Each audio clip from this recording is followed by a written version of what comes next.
Welcome to the Brian Buffini Show, where we explore the mindsets, motivation, and methodologies of success. My name is David Lally. I'm the producer of the show, and I know we may be in challenging times, but that's just why we've been working on shows to keep us upbeat and focused on the good stuff. Let's listen in. Well, the top of the morning to you, and welcome to the Brian Buffini Show. Very excited about today's guest. Today's program is called Unleash Your Inner Olympian, and it'd be harder to find somebody better than our guest today. He is the most decorated U.S. Winter Olympian of all time, and it's Apolo Ohno. Now, many of you know my wife, Beverly, was on the Olympic volleyball team from 85 through 89, went to Seoul, Korea. And my perspective on it as a soccer player looking in, there were athletes, there's college athletes, there's professional athletes, and then there's Olympians. And they're just different cats. And then you have the Super Olympians, and that's what we have here today. And so Apolo's been to 3 Olympic Games. He's medaled 8 times. If you've ever watched short track racing, it's a combination of phenomenal athleticism, chess, a little bit of dodgeball with a bit of some kind of train wreck in the middle of that thing. And it's just a remarkable deal. After his Olympic career, he's done some remarkable things. Of course, many of you would know him from Dancing with the Stars. It's funny how that works. The man's a world-class Olympian, but goes on Dancing and the Stars, wins it. And he's finished the Kona Ironman in less than 10 hours. And many of you know we have a house over there. We volunteer every year at the Kona Marathon and the Ironman. And to do it in 10 hours or less is astounding. He's written the best-selling book, Zero Regrets. Certainly not short on accomplishments. Apolo is also going to be one of our featured guests at this year's Mastermind Summit. He is a phenomenal speaker. You know, coming from me, I've seen him all, done it all over the past 25 years. He is a world-class motivational speaker. And so, Apolo, thank you for taking some time to be with us today. It's a great honor to have you. No, my pleasure, Brian. It's an honor to be with you guys. So I have a couple of questions here. You know, we're all in the midst of a strange time, and we're going to talk about unleashing your inner Olympian. You know, the Olympic Games have been canceled. And so many people have been working and peaking, getting their bodies into a peak state, their mind into a peak state, and now the pause button's been hit. And now they're going to have to recalibrate to get ready to go. I think that's a great lesson for all of us right now. All of us are going to have to hit the pause button and recalibrate to go again. What advice would you have for folks? I know you're involved heavily still with advising folks, you know, regarding these Olympians being ready to go and now having to stop. And now the goalposts have been moved again. What's your advice to them, and what can us ordinary folks who are not Olympians learn from that? Yeah, so it's a great question. As you know, the Olympic Games for 2020 have been postponed until 2021. Right. This pandemic has really shaken the world up in terms of what we had plans for. Like you, and like many of the Olympians, our 2020, we had, we're all January 1st and even before, we're planning for a spectacular, powerful year. And everything looks good. Economic data looks good. You know, if you guys are heavily involved in real estate, everything is just looking fantastic. And then like this, literally overnight, everything shifted. And on the athlete's point of view and perspective, they prepare 4 to 8 years of their life for this one particular moment to try and be perfect. And like your wife, they have a teamwork component. So everyone is training. Now they're not allowed to train in a team atmosphere. Now they're at home and they may or may not have the equipment necessary to maintain the physiology that is required to peak at those Olympic Games. And then psychologically, where in my belief is really the game within the game and the most important game, those types of conversations are very interesting. And so these athletes were essentially training for something that they were not sure was going to happen. Mm-hmm. Like you and like many of the team around you, preparing for an event that you had planned for many, many, many months, if not years. Everything looks perfect. You're excited to do it. And then all of a sudden you're unsure.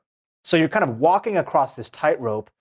Luckily for those Olympians, there was a decision to be made. The Games has been postponed, so they now can at least take a breather, disengage for a period of time, and then allow themselves to just be at this present moment, which I think was very important. It extends the timeline out for another year. So for those athletes that are older and don't have the same type of, I've heard some athletes actually physically say to me, Apolo, I don't know if my legs have another year. Right. And that's a real feeling. So psychologically, there's a there's a time period that has to happen where it's not like grieving, but it's almost like, hey, I need to just really back off for a second and just allow this to settle, allow myself to come to terms with what's happening. And then once, I call it getting up on the balcony.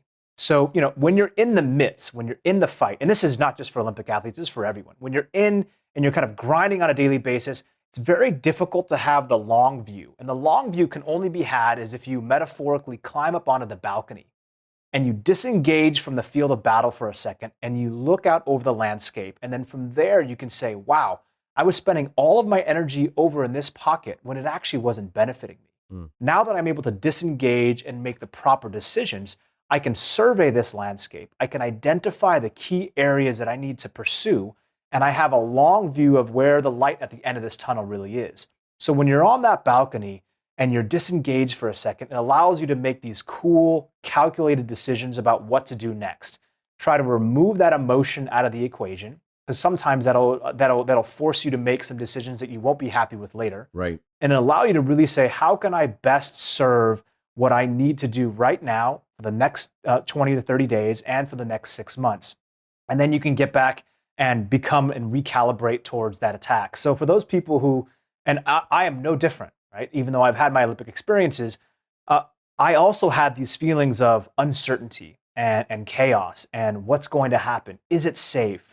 I love speaking, connecting with people live. You know this better than anyone. When we connect with human beings live, it's so powerful. They can feel and see your energy. They can feel and see the inflections on the emotions that's happening. Those things are very difficult to do via these digital spheres. So there's been a drastic shift. And so even for me, I'd have to shift. I mean, I'm trying to turn this area here. You guys, I don't know if you guys can see this, but this is going to be eventually my home digital studio. In the event that if we don't have these live events, we can still try to deliver and connect with other human beings. So there's a couple of things. That was a long answer, Brian, but really just want to break it down. I think, if you're feeling these things, and I said the same thing to Olympic athletes, if you're going through these moments of kind of uncertainty and helplessness, you have to disengage for a second, because that downward spiral can potentially be very negative. And your mind is like a river of thought. And so you've got these thousands of thoughts that are running through your mind at any given day. Your natural hardwiring human reaction is typically fear, uncertainty, I'm going to run, right? That's just like we were getting chased by lions and tigers. We've heard that metaphor many times. So we live in a world that is very modern, but our brains have not adapted to the way that we feel we can react in the way that would best suit what we need. And so don't allow that one or two negative thought to detract away from the way that you communicate and interact with your family, your loved ones, with your work, and with the goals that you set forth on January 1st. And so if you've been derailed, that's okay. Totally cool. That happens. But you have within your control to get back on the wagon, to reassess the situation, and to go out on the attack that's going to best suit what you're seeking. And unless you do that and take control, you're just going to be a passenger in this speeding train versus being the conductor. You bet. Well, about 4 weeks ago, we launched a little program called 5 Circle Fit. So spiritual, family, business, financial, personal. Get the whole package together, putting out little videos, the whole thing. We've had 180,000 people join us, getting involved, and just providing them little resources every day. And we're using the analogy of the rolling start from NASCAR, right? When they have the car wreck, everything comes to a screeching halt. They clean up the road. They get everything organized. Then they put the pace car out in front and bit by bit, warm up the tires, warm up the engine, get the engine revving, go around the track a couple times. And then when the pace car pulls away, you're going full speed. So that's what we're doing with a huge community of people. And I would say to you, I'm 35 years in business, and this is my 4th major crisis I've experienced in business. And what I found is it's never one thing or the other. It's never, oh my gosh, there'll never be large events again. Or, oh my gosh, there's only going to be broadcasting from home again. What you'll find is it'll end up being a hybrid of both. And yeah, you're right to do your studio. And there's opportunities to leverage yourself that way. And yes, there will be times again in front of the large crowd where you give the juice and you get the juice. And there's nothing like the juice. And from a sports standpoint, getting out on stage is a lot like the juice that you get, performing in the Olympic arena. I'm going to do this because I wanted to dive into COVID-19. I wanted to dive into where we are today. But I want to do this because I want to walk through this journey. I love what makes people tick: mindset, motivation, methodology, and why people are successful. And I'm a student of success. That's what I've been my whole life. And so let's just kind of switch gears for a second. I want you to go back to the very start. And where did it all begin for you? And how did you end up becoming who you are? So a little bit of where you grew up and how you ended up getting into speed skating in the first place. Sure. I grew up in the Seattle region. My father came to the United States as a Japanese immigrant when he was 17 years old. Like many who come to this country, they had dreams and aspirations of just the Americana culture and the life here. And my father didn't speak a word of English, didn't have any money, tried every single job that he could just to survive in this environment. And he always jokes and tells me that, when I was born, he had no idea what the hell to do with me. He just did not know what to do. And so it changed his life drastically. The one thing that he saw, I think, within me as his son was I just had this tremendous amount of energy. And it was very difficult for me to contain. So my father sought sport to be that catalyst, to be that channel to direct where that energy was going. And I had tried the traditional American stick and ball sports. We had seen the Winter Olympic Games in 1992 and then again in 1994. And that's when I first saw short track speed skating. And when I saw this sport, it looked like nothing I'd ever seen before. These athletes wearing these outfits that look like superhero capes. They're racing around this ice hockey rink going 35 to 40 miles an hour on a 1-inch piece of metal. It looked impossible. It didn't look real. And then my father, because we grew up in Seattle, he drove me to Vancouver, BC to see a competition live. That was when I really fell in love with the sport. Because when you see short track speed skating, the angles at which these athletes lean over are so extreme. And to think that they're balancing on a literally 1.1 millimeter piece of metal, it just seemed completely insane. And I originally wanted to be a boxer and a running back. He said no to both. And my father at 5'8", 145, that was a great career decision, Pops. Yeah. I think that was probably the best decision. Basketball is pretty much out. Not impossible, but most likely not in my favor. So I had to develop some strength design around which sport I was going to choose. And I fell in love with this sport of short track speed skating. Here's a story that I've told kind of in the past.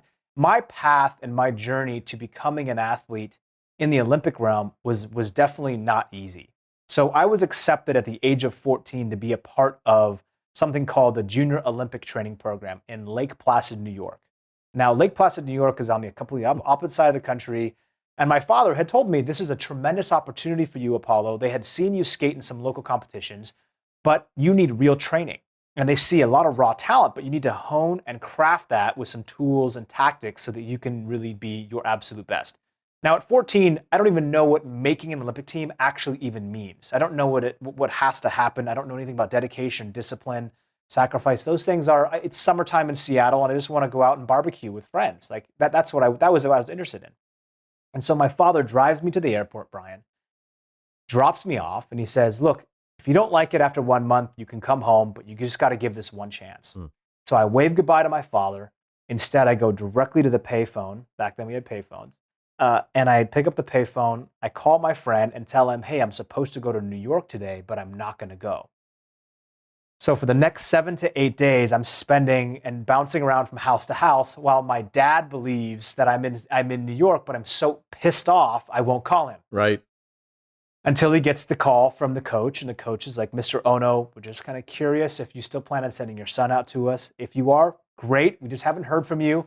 My dad's very confused, very thick Japanese accent. It's like, oh, you lost my son. We have a big problem, right? And so that was my first entrance into, what was happening. So my father finally figures out which house that I'm at, picks me up. 2 weeks goes by of us arguing back and forth. He's telling me, I know what's best for you. In my own small brain, I'm thinking, I know what's best for me. I'm the man of this house, right? Now, I'm a single child in a single parent household. Right. So anything my dad was saying, I was saying the complete opposite. Right? And my dad, it was coming from a place of love. And You're 14. You were 14. I'm 14. Yeah. I'm 14. So he drives me to the airport again, parks the car, goes into the airport, gets on the plane with me, makes sure that he delivers the package to the coach. We drive to Lake Placid after getting off in Albany, New York, and he walks right up to the coach, says, good luck, and then turns around and he goes back to Seattle. And this coach is like, oh my gosh, this problem child. I've been hearing all these rumors that have been happening. To make the story shorter, I find my path and through some great mentorship and coaching, I started to really love the sport, and I loved the dedication and the hard work, and I learned a lot. And my career really skyrocketed from that point. And it was never, always up, but it was always up and down, and many, many losses and failures that I learned from. A lot of times we had to reinvent ourselves. But that was my entrance into the world of short track speed skating. And I won my first medal when I was actually 15 and a half years old. I won my first World Cup medal. Wow. And that was my real taste of, wow, I think I can actually do something in this sport. So now you get into that game and you start to play in the deeper waters, right? Yep. And so somewhere inside is the drive. Somewhere inside is the I'm going to compete. And somewhere inside is this I'm going to be the best. Now there's talent, right? I don't know if you've been watching The Last Dance with Michael Jordan. Yes. It's been kind of fun to watch. But, the guy, everybody talks about how, incredibly driven he was. We know him and we coached his wife. We have a relationship there. I've met a lot of guys in the NBA that are just as competitive as Michael Jordan. But he was physically more gifted and driven in a way to become great. That made him different. There's a lot of competitive people, but they won't put it in the preparation. One of the things, and I'm going to fast forward and then come back, kind of like The Last Dance. But, one of the quotes of you that hit me the most was when you were preparing for your last Olympics. You've already been a champion. You're already the Wheaties box guy. You're already all over the American news. You've already got your gold medals and all kinds of medals. And you decide, I'm going to be in the best shape of anybody walking into that in your third Olympics.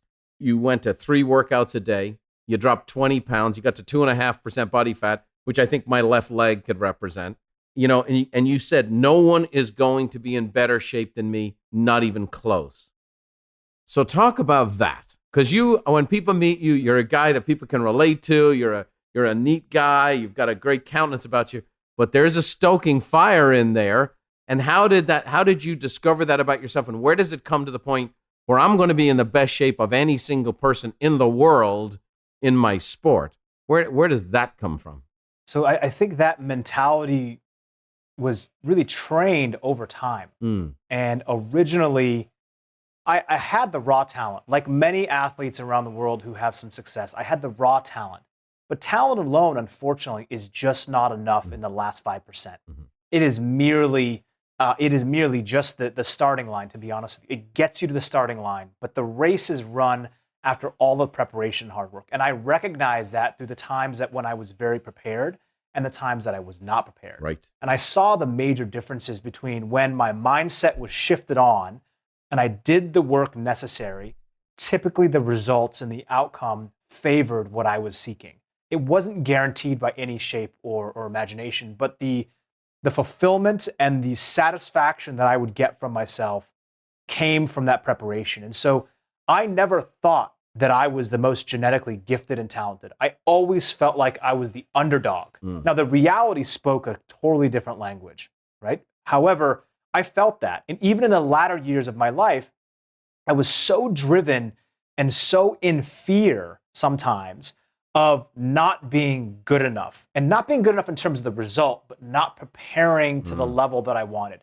And I never wanted to look myself in the mirror and say, I would have, could have done these things. I much more wanted to have a conversation with myself and said, you know what? You gave every ounce of your being, soul, and spirit to this. And whether you won or lost sometimes is not in your cards, right? We don't know the total life chapter, how this plays out yet. But I recognized that very early. And I think the first time that I tasted that real kind of fire was after spending time in Lake Placid. I hated to lose. And I noticed of how, now we're getting deeper into the kind of neuroscience and psychological component, but I didn't like the way it made me feel. You feel inferior. You feel not good enough. You feel less than. You feel, how can I be better? So we human beings, we always crave progress and we crave having some touches of success. And at the age of 15 and 16, I knew that I loved to win, but more importantly, I really hated losing, especially when I felt that I could do better. Right. That was really the catalyst. And so as I went on throughout my career, when I would lose, and my persona today versus my persona when I'm training, they're two different personalities, right? And I think all of us have, and we wear those masks in a sense. I think we have to, right? So there's a competitor, an inner drive, and a fire in all of us. I call it that high performance mindset. So when that's switched on, you are very sharp, you're very hungry, and it's time to get work done.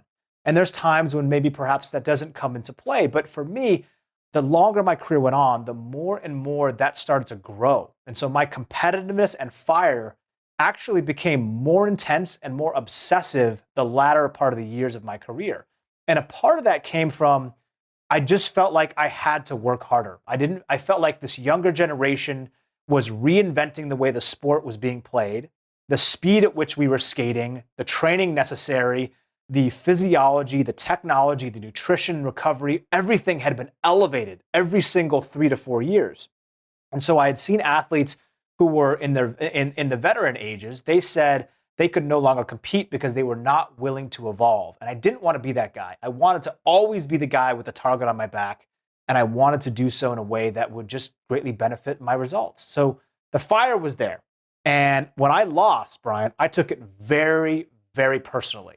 I think that there's very healthy at certain times if it's managed appropriately. Right. But it also can be very psychologically damning, right? It can also be very consuming. And so I would say there was many times throughout my career, and this is something that I learned, that I didn't need to be so incredibly obsessive because I couldn't control every single millimeter of performance. Especially in your sport. Because your sport, if some Lula has bad technique and decides to bump you from behind, you're going into the wall. There's nothing you can do to stop that. That's absolutely right.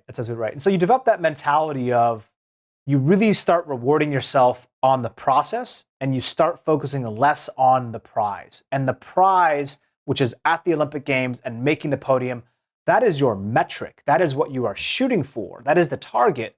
But there are so many thousands of steps and processes that are much more important to get there. And I know that when I raced my first final in the Olympic Games, this was 2002 in the 1,000 meters, there was about a 15-foot distance between when I was in first place to the finish line. And for a fraction of a split second, I thought to myself, I got it. The gold is mine. Wow. And you know what happened was I got sideswiped and 3 of us fell down and I didn't win. I won the silver, but I didn't win gold. And whether that would have happened or not, it was just like a learning lesson to say, hey, this thing is never, ever over until you cross that finish line. Right. And so I just learned at an early age, both the competitiveness and the drive, the fact that I couldn't control the outcomes required me to really focus on the process. And because I thought that I wasn't good enough in that process, I wanted to be the guy that at least I could say no one worked harder. And that was within my control. Well, and therefore a well-named book, Zero Regrets. And what a great mindset to have for all of us to be able to say, I put it all out on the table and I'm good with that. And like I said, I've interviewed, you name it, I've interviewed them in the sports world, the business world, finance world. And there's a balance. And I think sometimes you don't know how much is too much until you do too much.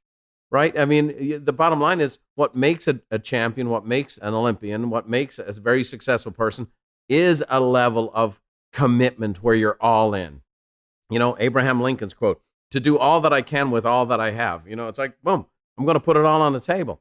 And the dynamic, though, I think that's very encouraging to hear from you is this isn't something you were just born with. This is something that was developed over time. You honed it, you polished it. Now, as an immigrant myself with 6 kids grown in America, I would say, you know, for me, passing on a little bit of that immigrant mindset to my kids has always been a big deal to me. I have a daughter who's trying to make the Olympic teams in equestrian.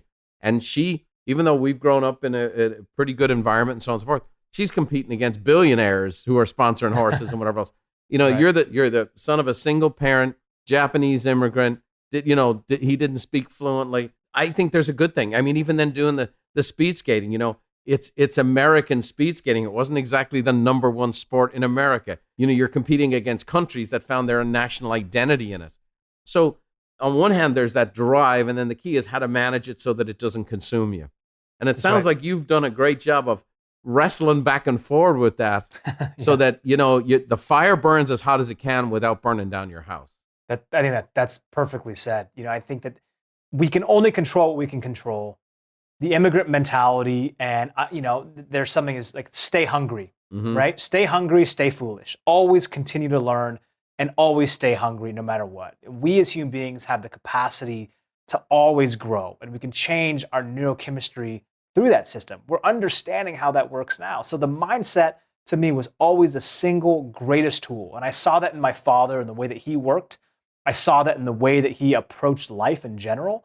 And he worked so incredibly hard, and the consistency on the daily things that we do compounded over time always yield the greatest returns. That's just been proven amongst anyone who's had levels of success. And so we all want things. We want certain levels of success. We have to get a little more granular and understand that, are you willing to put in the time and work? And you may not be the most talented. I definitely wasn't. You may not be the most gifted. I definitely wasn't. And if you are, great. You've got turbochargers already, but you got to put these pieces in place, and you're going to have a limitless mindset. And so you used, I hate this feeling of losing, into a positive energy. I challenge people all the time. Thank God we've been teaching people financially for years. Put your reserves aside. Plan for a rainy day. Now, if somebody didn't do that and they don't have their finances right now and the whole economy just shut down, it's not the end of the world. But that feeling you feel of insecurity financially, where you don't know if you have enough covered, if you don't know if you have, use that feeling to fuel you in the future. I love the John Wooden quote. He said, when opportunity comes, it's too late to prepare. And preparation is now. I mean, our company, we were able to send hundreds of our employees home and have a year's worth of funding for our company ahead of time. And the reason being is that we came through this massive recession in 2008 that went on through 2011, and we learned from it. And so you learn from losing. You learn, and so, okay, I hate that feeling of losing a race. Now here's what I'm going to do. Give me this. And so this is just a little bit, because obviously, like I said, people who are at an Olympic level, I've been around them for 35 years, wired up a little different, driven a little differently. Describe a day when you're just in training and you're getting ready for the Olympics. Describe how regimented it is, and describe what it looked like. I know it's a few years ago now, but you're still a young man. All the synapses are working well. Describe what a day looked like as you were preparing for the Olympics. A day in preparation for the games, I think at our peak volume, so at the highest amount of training volume, I would wake anywhere between 6 and 6:15 in the morning. I'd be at the ice rink by 7 a.m., be at the ice rink warming up for about 45 minutes, off ice, do our skating drills and exercises, jog probably about a mile, maybe 2 miles, get on the ice, have a 2.5 to 3 hour training session. We'd get off the ice, do some stair jumps and plyometrics. That's around 11:30, almost noon. Cool down, stretch. I would bring food with me so I could begin that recovery process right away. So I wanted to cut down the driving time to go back home to make my food. I wanted it with me right away so I could start recovering, replenishing my system. And then I'd be back to the ice rink around 2:30, begin warming up for the second session of the day. Well, technically, I guess that's the third session because we've done 2 already. Third session usually is plyometrics, a bike workout, a running workout, a weight workout. And then we get on the ice again for another hour to 2 hours, which is usually high speed or technical training. And then at night, I would cool down, come back home, I would recover. And then around 6 p.m., I would do another workout with my strength coach, who I hired to come live with me in my house to monitor every single thing we were doing. We would do a third workout that was designed to both cut weight and to stimulate basically my anaerobic threshold system. So we would do this on the treadmill. Usually it was typically a very high intensity run or sprints on the treadmill at a very high incline or just very high speed. And then I would, calm down. I would sharpen my skates. I would write in my journal. I would go in the sauna, meditate, kind of start to relax and visualize what I want to do. And then at night I'd have dinner and pretty much go to bed. And that's how it was for, we do that about 6 days a week. Sundays are off. I did that for years. For years, it was like that lifestyle. And I remember times when I was training twice on Christmas, always twice on my birthday, just like doing things for the sake of doing it so that cognitively I could register to say that I've done the work. Now, Brian, we were probably overtrained most of the time, right? We didn't know, this was 15 years ago. We didn't know what was really required from a recovery perspective. We were using data and science and injecting that into our daily routines, but we did not fully understand probably how overtrained we were. So looking back, we could have made some changes, but it was the mindset that was so powerful. When I showed up, I had gone through, and all of us had gone through, we would go through these times, right, of pressure and of polishing. And it was very, very important for me to recognize that I had gone through the gauntlet. I had walked through the fire, and I had came through, and maybe I had scars, and maybe I was burned, and I am stronger because of that. And that is very empowering. And I take that with me today when I go into business. And my life is filled with incredible curveballs and variables and blessings and tragedies. That's life, right? And I'm grateful for all of it, because I just believe that this is a gift, and I don't want to waste a day. I think that, and I believe that I am here for a purpose, and hopefully I can help people unlock their own inner potential in a way that they become more confident, more resilient, better relationships with their family, and they're getting what they believe they both deserve and what they seek. So, well, you're helping a lot of folks today. You're helping a lot of folks today, and like I say, I want to dive in there. You know, I'll have people and I'll challenge people to do some activities. Now, I'm not asking people to do Olympic level activities. Yeah. But I think it's great when you see how much the human condition and body and mind can be stretched. All of a sudden, we're asking them to do a few Rico's reps and write a few personal notes and make a few calls and go visit some of their customers or call their customers. All of a sudden, that's pretty freaking doable. I mean, I can write 4 personal notes if this dude's doing 5 exercises a day, 5 workouts a day. I can do this if he's doing this for years and he's working on Christmas Day and he's working on his birthday and he's making sacrifices. And there's personal sacrifices to be made. Horses don't care that there's a coronavirus. They have to be ridden or they get in bad shape, and they get in trouble. I mean, my daughter, she's 26 years of age, but she's out of here at 5 o'clock every morning, and she's in the gym here at night, 11 o'clock at night. And that's amazing. That's the deal, and that's what it is, and that's the mindset it takes. I've interviewed a lot of people that when they got the brass ring, for example, Brett Favre, they handed him the trophy. And afterwards he went, oh my gosh, is this it? Is this all? How was it for you when you got that medal around your neck? Was it enough? Was it good? Was it a letdown? Was it euphoria? What was it when they put the medals around your neck?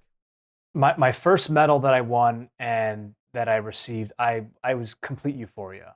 Look, I had been on the podium many times, and the Olympic Games is a unique experience, right? It's unlike any other competition I had raced before. I think the euphoria and the letdown doesn't happen until you retire. And that transition is a very challenging part for any athlete, Olympic especially. I call it the great divorce. You've been married to this one true love your whole life, and at the snap of a finger, it tells you, because either by choice you've retired or you just aged out, it says, there's nothing that you can do, but you're not for me. I have a younger suitor who's genetically better, who works harder, better story, better sponsors, and you got to find out what to do. So that loss of identity is very visceral and real. And learning how to pivot and change and reinvent was a really big part of that. But the Olympic experiences, I've been blessed enough to be able to stand on the podium 8 times and represent this country, and I would not take any of it back for anything. It was so powerful. And I tell you, one thing that remains true is when I stand there, I don't feel like it's just me. That was the difference, is I felt like I had 300 plus million people behind me and supporting me and cheering and watching. And that's when sport started to feel bigger than sport to me. Like it represented something that was deeper into our psyche and our soul. And I think that's also why I just wanted to train so hard. I felt like I couldn't let that down. Well, it produces a mindset. I have not watched a lot of Dancing with the Stars, but the year you were on, I said to my wife, I go, this dude's going to win this like the first night. And it wasn't just, he can dance. I said, he's going to outwork everybody who comes in there. There's no way. There's no way. It's a straight translation. Jerry Rice was the same way. Jerry Rice got a chance. Oh my gosh. And it's a functioning compulsion, right? It's a way to make it go. It's establishing those routines. And that's why I think for right now, for people, these routines produce resiliency. The structure produces stability. And we're really pushing people to really be active right now in this before the green flag goes down and this rolling start goes back and the economy's wide open. It's time to get the engine revving. It's time to get the mind going. It's time to get the body going. My goal is to be better coming out of this than I was going into this. Right. And that's what I'm challenging people to do. And I think that's the mindset, and that's the mindset obviously you have. I could talk to you for a long time. I'm going to do this because one of these days, Lord willing, we'll be able to do it this year, but whenever they let us host our Mastermind Summit, Apolo, you're going to be there. And you're an inspirational guy, and I really appreciate you working on your craft. in regards to communicating and presenting. I've been at it for 35 years. How you feel about skating is how I feel about speaking. And here's the difference.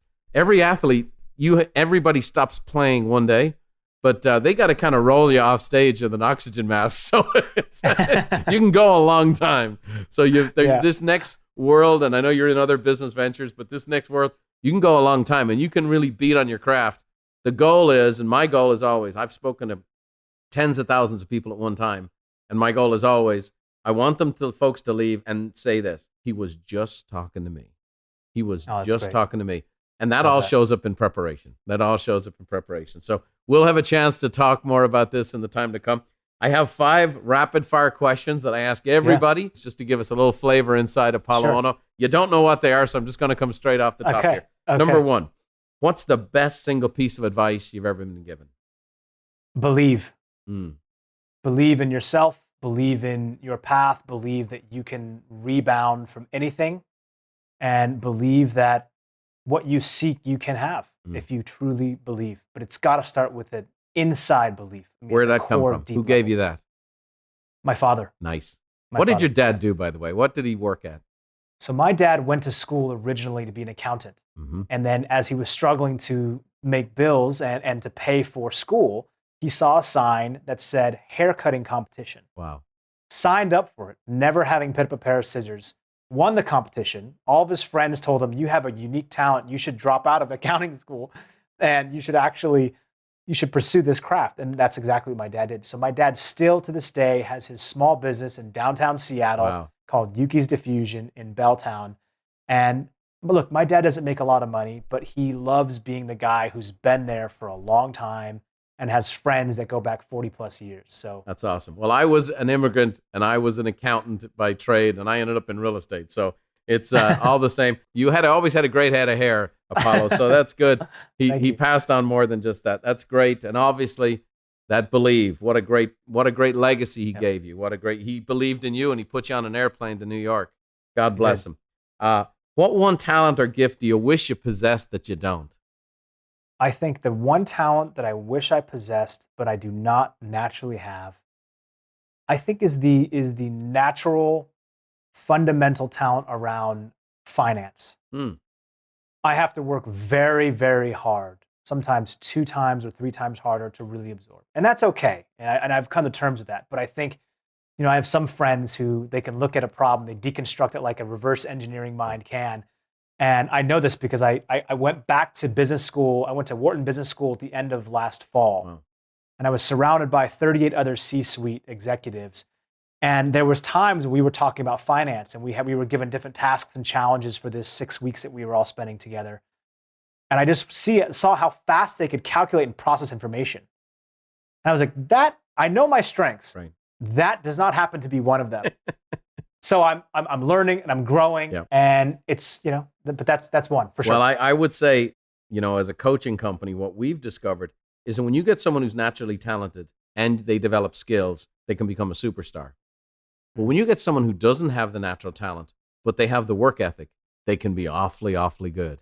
So the fact that you have to work at it twice, one of the great traps of finance is people who get it quick because they make quick mistakes. And so the fact that you have to measure twice and 3 times when it comes to money is not a bad thing, my friend. So I'll keep that in mind. Yeah, it's a good thing. Here's the third one. What book has been most instrumental to you? What book has been most instrumental? I think, there's been so many. I love books on leadership, and I love books that integrate kind of philosophical, whether it's Stoic related philosophy or Eastern philosophy. I like bigger picture books that allow me to take a step back. So I would say I love all of the Simon Sinek books. I think he's kind of hit the bullseye many times. I love a book called The High Potential Leader. Yeah. It's difficult for me to pinpoint one. What about this? How was it reading Zero Regrets when it was put together? How did that book impact you when you read that again? It's difficult when you get your thoughts and it's down on paper and then it's brought back to you. It's very difficult. And I wrote that book in a very certain mindset. And I still believe that mindset resonates true today. But I was very happy. Look, I'm very proud and happy for that book. I'm writing a new book called Hard Pivot. Yes, I had heard it was supposed to come out this year before the world decided not to cooperate. Yes. So that book is, it's about reinvention, resilience, adaptation, high performance. Seems to be kind of perfect for now, buddy. Yeah.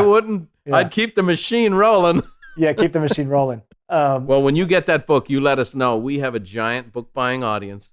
Our folks are readers and readers who are doers. So when you have your first copy of that, you send that to me and we'll put it in our channel. We have millions and millions of people we're connected to, and we'd love to promote that. Okay, I know you're not a big movie watcher or TV watcher, but you're scrolling through the channels and there's one movie, and every time it's on, you stop. What's the one movie you either watch part of it or all of it over and over and over again? It's the one that just stops you and you always got to check it out. I'm old school. I like Rocky movies. Come on. I like the guy who's an underdog. I like the guy who keeps getting back up. That's who I am. Scott Hamilton and I are great friends. And at one stage, I think he recognized he fell 46,000 times in his career. And if you're in the ice skating business, you are going to fall over and it hurts. Okay, it hurts. So getting up off the deck and going over and over and over again is definitely the price of the sport you chose. Last but not least, what's one thing still on the bucket list you've yet to do? Look, there's many things on the bucket list. I think I'm living them right now. The most important mission on the bucket list is I want to inspire, motivate, and help millions of people across the world unlock their potential to live a better life. That's it. And I don't feel like I will ever accomplish that because that's going to keep growing. We've got billions of people in this world. And I think all of us seek a happier, more fulfilled life. Well, great stuff. Well, you reached an awful lot of them today. We have just been, we've been pumping out as many messages as we can. We've met millions of people in the last few weeks between our podcasts and Facebook Lives and all that kind of good stuff. It's great to meet you. And it's an inspiring story. We are going to stand on some stages together, my friend. It is going to happen. We're going to still hope for Mastermind. We'll see how and when it all shakes out. But one of these days, I'm going to get Apolo Ohno on a stage for us, speaking to our phenomenal audience that will eat this stuff up. I really appreciate your time today. What a great career. What a great man. And your best days are yet to be in front of you. You're still at the peak of your life. And you have so many great things in front of you. And all of these lessons you've learned are so valuable and so helpful. You're not stuck in the past. And, Bruce Springsteen used to have a song called Glory Days, That's right. Where we all get stuck on our glory in the past. But there's lessons from there that are so helpful for the future. And I know you have a great hand on your shoulders for that stuff. And I'm very excited for you. So thanks for being with us today. Thanks for blessing our audience. And we look forward to being on the stage together real soon. Thank you, Brian. Thanks for having me. Well, what a neat interview. What a fantastic young man. What a great path he has had. And it's just great for us to get exposed. You see the life of an Olympian. And when you look at your tasks, when I look at my tasks, when I look at the 5-circle fit, when I look at my schedule, it's pretty doggone doable. When you hear these folks that are achieving at the very, very highest level in the world at their sport, and you see the level of commitment it takes, we don't have to do that. But we should be inspired to do a little bit of that. So that's what I'm challenging all of you folks today. If you're doing the 5-circle fit programs, if you're in the Buffini training programs, do the activities. Be a champion. Hate to lose. Hate the feeling of financial insecurity. Hate the feeling of not being able to pay for your kids' college education. It's okay. It's okay to use that as a short-term motivator. And so great stuff there today. I hope you enjoyed today's podcast. I certainly did. It was great to meet that champion. And so let me leave you with a little Irish blessing, especially for today's times. May the roads rise up to meet you, and may the wind always be at your back.